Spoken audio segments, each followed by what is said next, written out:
গায়ত্ৰী মন্ত্ৰ সৎবুদ্ধিৰ মন্ত্ৰ। ওম ভূৰ্ভুৱঃ স্বঃ তৎসবিতুৰ্বৰেণ্যং ভৰ্গো দেৱস্য ধীমহি ধিয়ো য়ো নঃ প্ৰচোদয়াৎ। আজিৰ কাহিনী সৰু ভুলৰ বাবেই সংকট আহিল, ছোটি ভুলছে সংকট আয়া।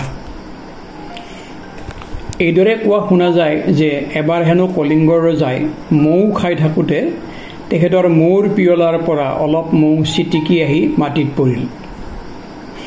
সেইদৰে মাটিত পৰা মৌ খাবলৈ মাখিবোৰ আহিল। মাখিবোৰ গোট খোৱা দেখি জেঠীৰ লোভ লাগিল আৰু সেই মাখিবোৰক ধৰি খাবলৈ সি তললৈ নামি আহিল। সেই জেঠীক মাৰিবলৈ মেকুৰী আহিল। মেকুৰীৰ ওপৰত ২-৩টা কুকুৰ জঁপিয়াই পৰিল। মেকুৰী পলাই গ'ল আৰু কুকুৰবোৰে নিজৰ মাজতে যুঁজ কৰি আঘাতপ্ৰাপ্ত হ'ল। কুকুৰবোৰৰ মালিকসকলে নিজৰ নিজৰ কুকুৰৰ পক্ষ সমৰ্থন কৰি এজনে আনজনক দোষাৰোপ কৰিবলৈ ধৰিলে। সেই বিষয়টো লৈ এখন কাজিয়া লাগিল। এই কাজিয়াত দুয়োপক্ষৰ পৰা ভাগ লোৱা লোকৰ ভিৰ ক্ৰমে বাঢ়ি গ'ল আৰু শেষত সমগ্ৰ চহৰখনতে কাজিয়া পেচাল লাগিল।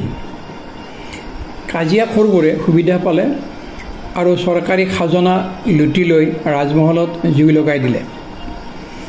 ৰজাই ইমান ডাঙৰ উপদ্ৰৱৰ কাৰণ সোধাত মন্ত্ৰীয়ে অনুসন্ধান কৰি ক'লে, আপোনাৰ দ্বাৰা অসাৱধানতাৰে মাটিত পেলোৱা অলপমান মৌৱেই ইমান ডাঙৰ কাজিয়াৰ সূত্ৰপাত ঘটালে।